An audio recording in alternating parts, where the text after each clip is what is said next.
With our number 10, we have Saturday school. In 1992, Japan famously got rid of their one-day weekend law where everyone was only allowed to have Sunday off every week. Since then, Saturday is now also a day of rest, but not for many schools in Japan. Unlike the rest of Japanese society, these schools continue to run on Saturdays as if it was a normal weekday at school, giving students just one day a week to call their own. What do you guys think of this? If you're at school now, how would you feel if you got told that you had to come into school on a Saturday?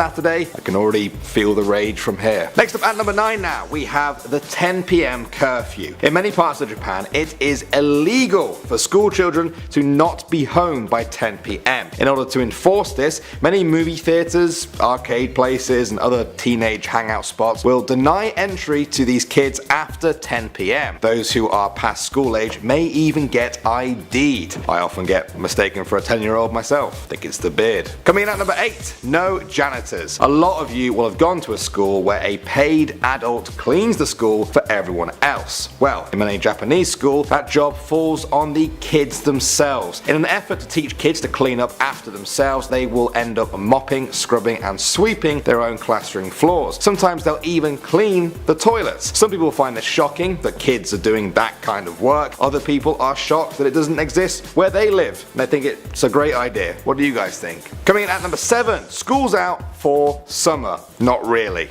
That's what I'm calling this one. If you're watching this from America, chances are your school break is about 10 weeks. For Japan, you're looking at about half that, just 5 weeks. And it wouldn't even really be fair to say that school is really done for summer, as many younger students and their teachers still have to go to their schools almost every day for club activities. Next up at number 6, hairstyles. In most Western schools, you have to do something pretty crazy with your hair for there to be a problem, but in Japan, they're quite a bit stricter with it. Generally, a boy's hair must be short enough so that it doesn't reach the bottom of his neck. It must also be trimmed close to his ears, have no layers, and contain no sort of hair products. How many of you guys watching this video right now will be breaking any of those rules? I think quite a lot. Moving on to number 5 now, we have lunchtime. At many Japanese schools, there is no cafeteria or communal dining hall to eat in. Instead of bringing lunches from home, kids will often all eat the same cooked meal prepared for them by the lunch ladies. They are expected to eat every last bite, and they'll eat in their own classrooms. Even their teacher eats with them and not with the other teachers. Now this is all supposed to promote healthy eating and build positive teacher-student relationships. Next up at number 4, April Fools. When does school start every year where you're from? I'm guessing it's probably somewhere in late August or early September. That's a pretty common time. Well, in Japan, the academic year starts on April 1st. It's the same day that the business year starts and the day that many cherry trees blossom in Japan. Very nice stuff. Or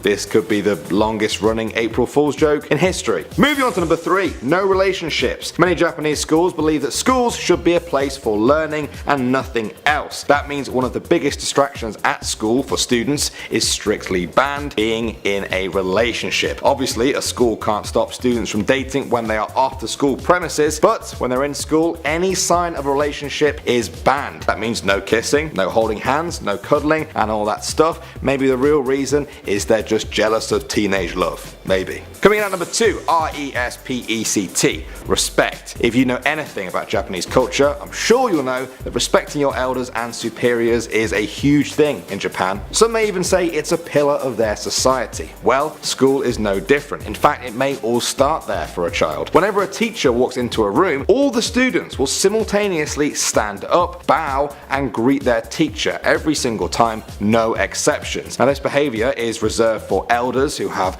wisdom, authority, and respect, which is pretty much what teachers are all about. The good ones at least. This one was kind of surprising to me, but in a good way. What do you guys think of it? And finally now, at number 1, we have Kancho. Some of you guys may one day want to teach English or another language to Japanese students in Japan, but you should be warned, you may get kanchoed. Kancho is Japanese slang for butt poke, and that's pretty much exactly what it is. Students will put their hands into a pointy gun posture, kind of like this. They'll go up behind an unsuspecting student or foreign teacher and I'm sure you guys get the idea from the term butt poke. I've read stories online of exchange teachers getting canchoed and being pretty freaked out, confused, and then shocked by it all. And then presumably they go on to cancho someone else, and the whole butt poking cycle continues. I don't know about that one, but I do know we've reached the end of the video. I found this one fascinating and yeah, pretty shocking in good and bad ways, but then again I think schools everywhere are weird in their own little ways. What do you guys think? I'm Danny Burke. I hope you're having a great day wherever you are, and I hope I see you right back here in the next video.